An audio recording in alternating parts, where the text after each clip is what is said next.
झालेलं आहे माझं पोरा संग। तर पोरगा बोलला की मम्मी मला कवा सोडून घेऊन जाणार। मी बोलले बाबा एक महिना। आम्ही सकाळी गेलो, एक महिना लागतो। थांबा एक मिनिट। आम्ही सकाळी गेलो 11 वाजता गेलो आम्ही। तिथं आम्हाला टोकन नंबर दिले त्या लोकांनी। द्या चिठ्ठी द्या, चिठ्ठी द्या। हा, हे आम्हाला चिठ्ठी नंबर दिले त्या लोकांनी। हे आम्हाला चिठ्ठी नंबर दिले आणि आम्हाला बोलले की तुम्ही थांबा। तर आम्ही थांबलो तिथं बाहेर। तुम्ही 3:30 वाजता तिथे गेलेला होता? हा, 3:30 वाजता आतमध्ये गेलेले। आणि मी हे बघा, हे आम्हाला चिठ्ठी दिलेले, त्याच्या अकाउंटमध्ये पैसे टाकायला त्यांनी आतमध्ये लिहून दिलता। त्याच्याबरोबर एक कैदी पण होता। हा, त्याला आणायला आणि घेऊन जायला। हा, आणि हे बघा हा टोकन नंबर दोघांचा दिला होता। आणि हे प्रकरण आम्हाला सांगितलं पण नाही की त्याला 5 वाजता 5:30 वाजता घेऊन जाणार आहे बदलापूरला। हे आम्हाला काहीच माहित। अक्षय तुम्हाला काही बोलला?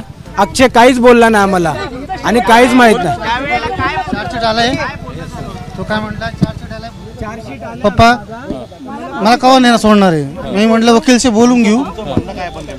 माझं म्हणणं आहे माझ्या पोराला मारून टाकलेत, मला ते पोराचं नाही पाहिजे एवढं म्हणणं आहे। वडील आहे,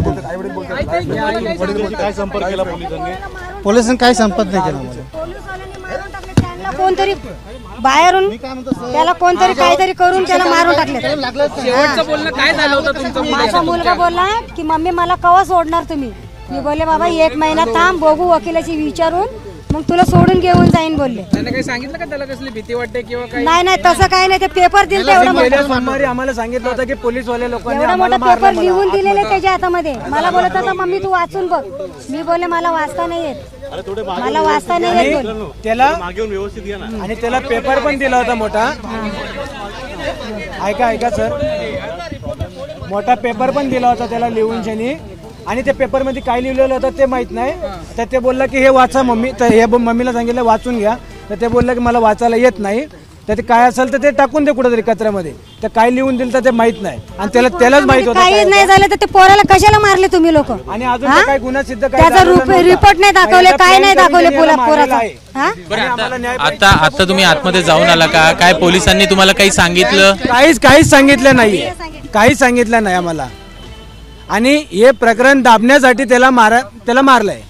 हे प्रकरण दाबण्यासाठी मारले। ते पोराला बंदूक कसं पकडायला येणार? बंदूक कसं पकडणार माझा मुलगा? त्याला फटाकडी नाही वाजवले येत, त्या पोराला फटाकडी नाही वाजवले येत, गाडी नाही चालवायला येत। तर तो पोरगा कसा बंदूक धरेल? पोलीस काहीच बोलले नाही आम्हाला, काही कळवले पण नाही। आम्हाला न्याय भेटायला पाहिजे, आम्हाला न्याय पाहिजे। आम्ही बॉडी ताब्यात घेणार नाही आणि याच्या चौकशी व्हायला पाहिजे पूर्ण आजपर्यंत। आणि शाळा प्रश्न पळून गेलेले, शाळेतला पण पळून गेले, ते कुठे गेले? तर त्यांना पण शिक्षा ते व्हायला कुठे गेले शाळेतलं? हे बघा आज चिठ्ठी जी आहे ना, हे बघा आज चिठ्ठी जी आहे ना ते पैसे पाठवायला त्यांनी दिलं होतं। चिठ्ठी पण दिलेली आहे, नंबरने आम्हाला लिहून दिलता। आतमध्ये कैदी होता तो। माझा मुलगा एवढा चांगला बोलला माझ्याशी, आम्हाला दिला होता। हा एवढे लवकर त्या पोराला मारून टाकले तुम्ही लोक। नाही हे पोस्टमध्ये पैसे टाकायला लावले। तुम्हाला कोणावर संशय? मला आतमध्ये पोलीस लोकांना कोणतरी पैसे दिले असतील, पोरं पैसे दिले असतील, ते पैसे काढले असतील, पोलीस लोकांनी गोळ्या मारल्या।